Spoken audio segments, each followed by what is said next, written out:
بسم اللہ الرحمن الرحیم۔ ذی الحجہ کی فضیلت۔ اللہ رب العزت نے سورہ فجر میں کئی چیزوں کی قسم اٹھائی، جن میں سے ایک ہے جس کے بارے میں خود رسول اللہ صلی اللہ علیہ وسلم نے فرمایا، ان 10 راتوں سے مراد ذی الحجہ کا پہلا عشرہ ہے۔ حضرت عبداللہ بن عباس رضی اللہ تعالیٰ عنہ سے روایت ہے کہ رسول اللہ صلی اللہ علیہ وسلم نے ارشاد فرمایا، کوئی دن ایسا نہیں ہے جس میں نیک عمل اللہ تعالیٰ کے یہاں ان 10 دنوں کے نیک عمل سے زیادہ محبوب ہو اور پسندیدہ ہو۔ صحابہ اکرام رضی اللہ تعالیٰ عنہ نے عرض کیا، یا رسول اللہ، کیا یہ اللہ کے راستے میں جہاد کرنے سے بھی بڑھ کر ہیں؟ آپ صلی اللہ علیہ وسلم نے ارشاد فرمایا، اللہ کے راستے میں جہاد کرنے سے بھی بڑھ کر ہیں، مگر وہ شخص جو جان اور مال لے کر اللہ کے راستے میں نکلے، پھر ان میں سے کوئی چیز بھی واپس لے کر نہ آئے، یعنی سب اللہ کے راستے میں قربان کر دے اور شہید ہو جائے، یہ ان دنوں کے نیک عمل سے بھی بڑھ کر ہیں۔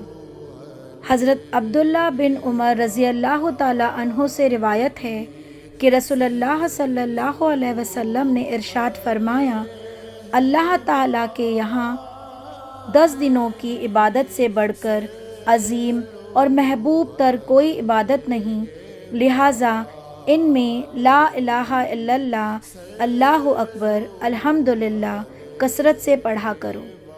عید الاضحیٰ کے دن سے پہلے 9 دن روزے رکھنا بھی باعث ثواب ہے۔ حدیث مبارک میں ان میں سے ہر دن کے روزے کو اجر میں 1 سال کے روزوں کے برابر قرار دیا گیا ہے۔ نیز خاص عرفہ کے روزے کے بارے میں آپ صلی اللہ علیہ وسلم نے ارشاد فرمایا کہ یہ گزشتہ 1 سال اور آئندہ 1 سال کے گناہوں کی معافی کا ذریعہ ہے، اور ذی الحجہ کے پہلے عشرے کی ہر رات عبادت کا ثواب لیلۃ القدر کی عبادت کے برابر ہے۔ آئیے اب ہم ان کی فضیلتوں کے بارے میں پڑھتے ہیں۔ پہلی فضیلت، اس مہینے کا شمار ان 4 مہینوں میں ہوتا ہے جن کو حرمت و عزت والے مہینے کہا جاتا ہے۔ ان میں خوریزی، لڑائی جھگڑا وغیرہ کرنا بہت بڑا گناہ ہے۔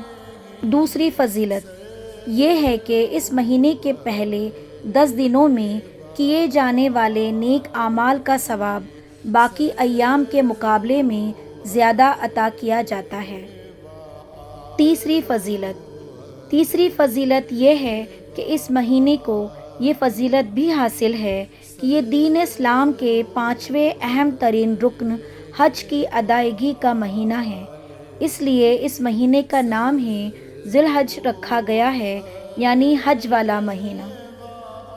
چوتھی فضیلت یہ ہے کہ اس مہینے کے مخصوص ایام 9ویں ذی الحجہ کی نماز فجر سے 13ویں ذی الحجہ کی نماز عصر تک میں ہر فرض نماز کے بعد تکبیرات تشریق کہی جاتی ہے۔ پانچویں فضیلت یہ ہے کہ اس مہینے کے پہلے عشرہ مراد پہلے 9 دن ہیں کہ روزوں کا ثواب بہت زیادہ ہے، یہاں تک کہ اس کے 1 دن کا روزہ سال بھر کے روزوں کے برابر ہے، اور اس کی 1 رات کی عبادت لیلۃ القدر کی عبادت کے برابر ہے۔ چھٹی فضیلت یہ ہے کہ اس میں اللہ تعالیٰ نے اسلام کو مکمل فرمایا اور اپنی نعمت کو پورا فرمایا۔ ساتویں فضیلت یہ ہے کہ اس مہینے کی 9ویں تاریخ یعنی یوم عرفہ کا روزہ ہے۔ 8ویں فضیلت یہ ہے کہ اس مہینے کی 9ویں تاریخ یعنی یوم عرفہ میں اللہ رب العزت لوگوں کو جہنم سے کثرت کے ساتھ آزاد فرماتے ہیں۔ 9ویں فضیلت یہ ہے کہ اس مہینے کی 10ویں تاریخ کو نماز عید ادا کی جاتی ہے۔ عید کا دن بھی فضیلت والا ہوتا ہے اور اس کی رات بھی۔ عیدین کی راتیں ایسی مبارک راتیں ہیں کہ اگر کوئی شخص ان میں اللہ کی عبادت کرے تو اللہ تعالیٰ اس کو قیامت کی ہولناکیوں سے محفوظ فرماتے ہیں۔ 10ویں فضیلت۔ 10ویں فضیلت یہ ہے کہ اس مہینے کی 10ویں، 11ویں اور 12ویں تاریخ کو اللہ کے نام پر متعین جانور کو ذبح کیا جاتا ہے، یعنی قربانی کے مبارک عمل کی ادائیگی کی جاتی ہے۔ اس دن اس عمل سے زیادہ کوئی اور عمل زیادہ اجر و ثواب والا نہیں ہے۔